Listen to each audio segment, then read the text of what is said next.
මේ තියෙන්නේ මම රාම්බු වලින් හදාගත්තු පිකල් එකක්. ඉතින් මම ඔයාලට කියලා දෙන්නම් කොහොමද රාම්බු වලින් අපි පිකල් එක හදාගන්නේ කියලා. ඉතින් මට මේකට අවශ්‍ය කරනවා රාම්බු වල කීපයක් සුද්ධ කරන මේ විදිහට කෑලියට කපා ගන්න ඕනේ. ඊට පස්සේ රතු වලත් සාමාන්‍ය කැබිලට කපා ගන්න ඕනේ. මිරිස් කරල් කීපයක් සහ සුදු ලුණු, ඒ වගේම ලුණු, සීනි සහ විනාගිරි. ඒ වගේම බෝතලයක් අවශ්‍ය කරනවා අපිට මේ ටික අවසර ගන්න.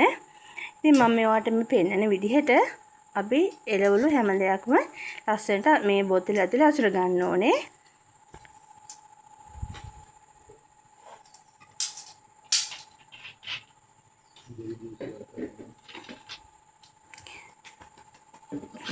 හරි ඊට පස්සේ අපිට ඕන කරනවා වතුර.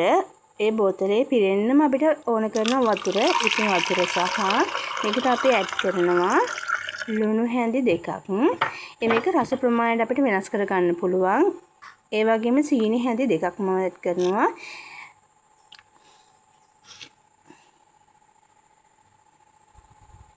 ඒ වගේම විනාගිරි. විනාගිරිත් අපිට ටිකක් ඇඹුල් රස වැඩියෙන් ඕන නම් ටිකක් වැඩිපුර දාන්න පුළුවන්. සමහර විනාගිරි ටිකක් ඇඹුල් රස ගොඩක් කන්න කැමති නැති කට්ටියට අපිට පුළුවන් අඩුවෙන් ඇඩ් කරලා අපේ වතුර මිශ්‍රණය හදාගන්න. ඊට පස්සේ බෝතලේ ඒ එළවලු ටික ඔක්කොම ඇහෙන තුරුම වතුර දාන්න ඕනේ. වතුර අඩු වුණොත් එළවලු නරක වෙන්න බලනවා. ඒ නිසා අපි වතුර දානකොට කට පිරෙන්නම දාන්න ඕනේ.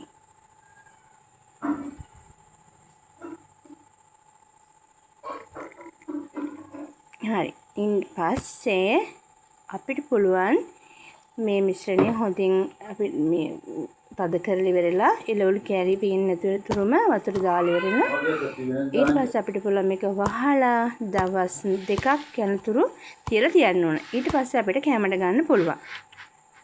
ඉතින් ඔයාලත් මේක try කරලා බලන්න. හරිම ගුණාත්මක භාවයෙන් යුතු පිකල් එකක්. අපි ඉතින් හැමදාම කන්නේ එකම විදිහටනේ. ඒ කියන්නේ රාම්බු තෙල් දානවා, එහෙම නැත්නම් කිරට හදනවා. ඉතින් ඒ අතරින් මේ විදිහට මම හිතනවා අපි එළවලු කැමරට ගන්නවා නම් ඒක ශරීරයට ගොඩාක් හිතකරයි කියලා. ඉතින් පිටට කටින් නම් ගොඩක් මේ රාම්බු වලින් හදන පිකල් එක ආහාරයට ගන්නවා. ඔයාලත් හදලා බලන්න. හරිම රසයි. පත් එක කනකොට අපිට මේ වගේ රාම්බු වලින් මේ පිකල් එක කන්න පුළුවන් නම් ඇත්තටම හරිම රසයි. මේ තියෙන මම මේ වතුර දාලා අවසන් වුණාට පස්සේ ඉතින් කමෙන්ට් එකක් දාන්න රහදි කියලා. මේ තියෙන දවස් 2කට පස්සේ